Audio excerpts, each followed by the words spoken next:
की श्रृंखला में मुगल बादशाह अकबर के संदर्भ में चर्चा की जाएगी। अकबर का जन्म 15 अक्टूबर 1542 को अमरकोट सिंध में हुआ। इनके पिता हुमायूं, माता का नाम हमीदा बानो बेगम, जिन्हें मरियम मकानी की उपाधि बाद में दी गई, और राज्याभिषेक 14 फरवरी 1556 को कलानौर गुरदासपुर पंजाब में हुआ और उसी दिन जलालुद्दीन मोहम्मद अकबर की उपाधि धारण की। बचपन सिंध में बीता, पहले राणा बीरसाल के यहाँ। उसके बाद में 11 जुलाई 1543 में सिंध से हुमायूं की रवानगी हुई। कंधार होते हुए ईरान पहुंचे।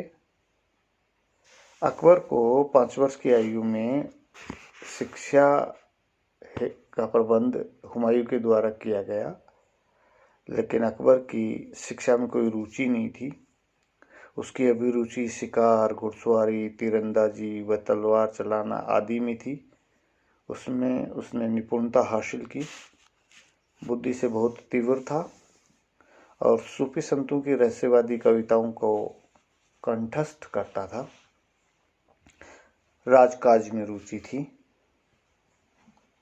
1551 में पहली बार गजनी के राज्यपाल के रूप में हुमायूं के द्वारा अकबर को दायित्व सौंपा गया और 22 जून 1555 में सरिंद के युद्ध में हुमायूं की सेनाओं का सहयोग किया और उसी दौरान चाचा हिंदाल की पुत्री रुकैया बेगम के साथ निकाह हुआ। हुमायूं के द्वारा अकबर को उत्तराधिकारी घोषित किया गया। इसके बाद में पंजाब के सूबेदार का दायित्व मिला और बैराम खां को अकबर का संरक्षक नियुक्त किया गया। 24 जनवरी 1556 को हुमायूं की मृत्यु हुई, लेकिन काफ़ी दिनों बाद में अकबर को इस बात की सूचना दी गई और 14 फरवरी 1556 को गुरदासपुर के कलानौर नामक स्थान पर राज्याभिषेक हुआ। उस समय अकबर की 13 वर्ष 4 माह की उम्र थी। अकबर ने शहंशाह का खिताब धारण किया और इसके साथ ही बैराम खां को खाना की उपाधि प्रदान की गई और उसे वकील सल्तनत अर्थात मुगल साम्राज्य का प्रधानमंत्री नियुक्त किया गया। लेकिन जिस समय अकबर ने मुगल साम्राज्य की राजगद्दी को संभाला, उस समय की जो परिस्थितियां थी वो मुगलों के अनुकूल नहीं थी। एक तो भारत में राजनीतिक स्थिति सुदृढ़ नहीं थी उनकी। मुगल सत्ता दिल्ली और आगरा तक सीमित थी। पंजाब में भी मुगलों की स्थिति संतोषप्रद नहीं थी। भारत से बाहर काबुल, बदख्शां और कंधार मुगलों के अधीन थे। लेकिन हुमायूं की मृत्यु की सूचना के बाद में अकबर के सगे संबंधियों ने ही विद्रोह कर दिया, वहाँ अपने आप को स्वतंत्र घोषित कर दिया। कंधार के ऊपर ईरान के शाह की नज़र थी। भारतीय उपमहाद्वीप क्षेत्र में कश्मीर, मुल्तान, सिंध भी अपने आप को स्वतंत्र कर चुके थे। बिहार व बंगाल अफगानों के क्षेत्राधिकार में थे। राजपूताना के राजपूत अभी स्वतंत्र थे। गोंडवाना व उड़ीसा भी स्वतंत्र थे। दक्षिणी भारत में खानदेश, बरार, बीदर, अहमदनगर, बीजापुर व गोलकुंडा भी स्वतंत्र थे। विजयनगर साम्राज्य की शक्ति चरम पे थी उस समय। लेकिन मुगलों को भारत में जो सबसे बड़ा खतरा था वो अफगानों से थे। अफगानों का खतरा सबसे बड़ा था उनके लिए। बंगाल और बिहार में सूर वंश के मोहम्मद आदिल शाह प्रभावशाली थे और उनका प्रधानमंत्री हेमू। मुगल साम्राज्य की आर्थिक स्थिति उस समय दयनीय थी। दरबार में अमीरों का षड्यंत्र, सगे संबंधियों का विरोध, या यूं कहें कि अमीरों का भी विरोध चल रहा था। स्वयं अकबर का सौतेला भाई मिर्जा मोहम्मद हाकिम जो काबुल में था, उसने अपने आप को स्वतंत्र घोषित कर दिया। मुख्य अमीर शाह अबुल माली बार बार राजसत्ता की उपेक्षा कर रहा था।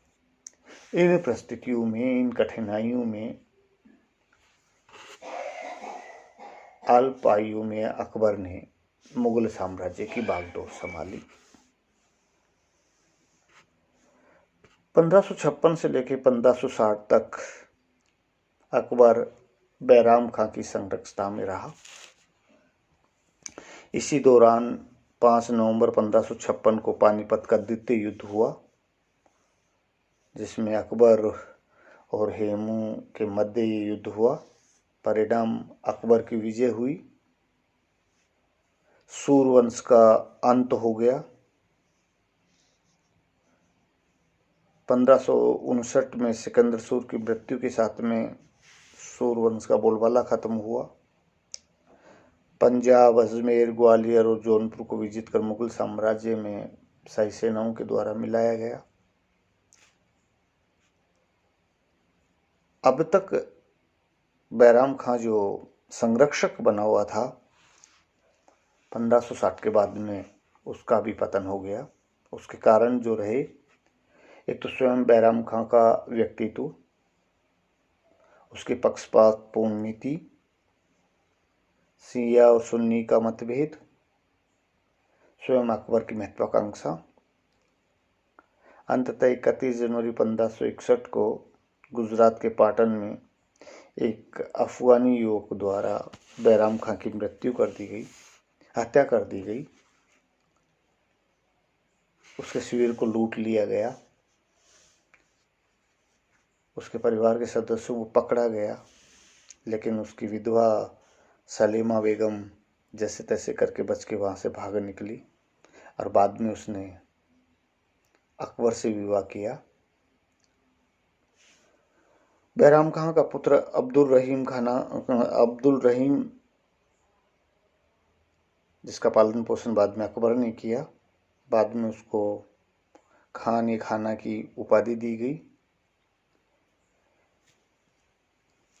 1560 से लेकर 1564 का जो समय है उसको पर्दा शासन भी कहते हैं, क्योंकि इस समय राजमाता हमीदा बानो, महामनगा, आदम खान, शिहाबुद्दीन अतका, मुल्ला पीर मोहम्मद तथा मुनुम खां का दल जो था वो अकबर पर हावी था और शासन उन्हीं के द्वारा चलाया जा रहा था। लेकिन 64 के आते आते इन सब से भी अकबर ने निजात पा ली। अकबर के शासनकाल के दौरान बहुत सारे विद्रोह हुए। हम उनमें से कुछ जो महत्वपूर्ण विद्रोह हैं उनकी संक्षिप्त चर्चा करेंगे यहाँ पर। 1564 में अब्दुल्ला खान उज़्बेक का विद्रोह हुआ। 1565 में उज़्बेकों व मिर्जाओं का विद्रोह हुआ। 1585 में अफगान बलूचियों यूसुफजियों का विद्रोह हुआ। तो 1599 से लेके 1603 के मध्य शाहजादा सलीम का विद्रोह चलता रहा। बार बार अकबर के द्वारा उसको क्षमा किया गया।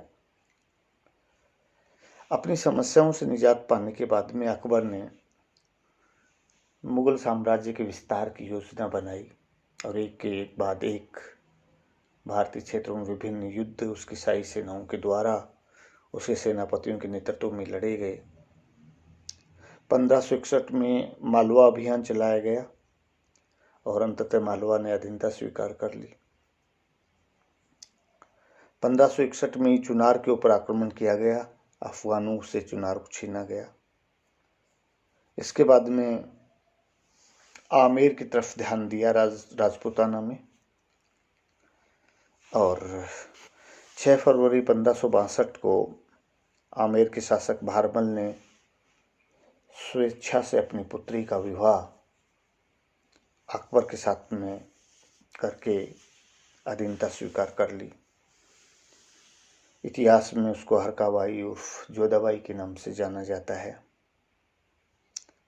अकबर के साथ किसी राजपूत राजकुमारी का ये प्रथम विवाह था। अकबर से वैवाहिक संबंध स्थापित करने से आमेर राजघराने को मुगल दरबार में उच्च मनसब मिल गया। इसके बाद 1562 में मेवाड़ की तरफ कूच किया गया। 1562 में मेड़ता पर अधिकार किया गया। वहां के शासक जयमल ने भागकर मेवाड़ के राणा उदय सिंह के यहाँ शरण ली। 1568 में शाही सेनाओं ने मेवाड़ पर आक्रमण किया, लेकिन कड़ा प्रतिरोध का सामना करना पड़ा।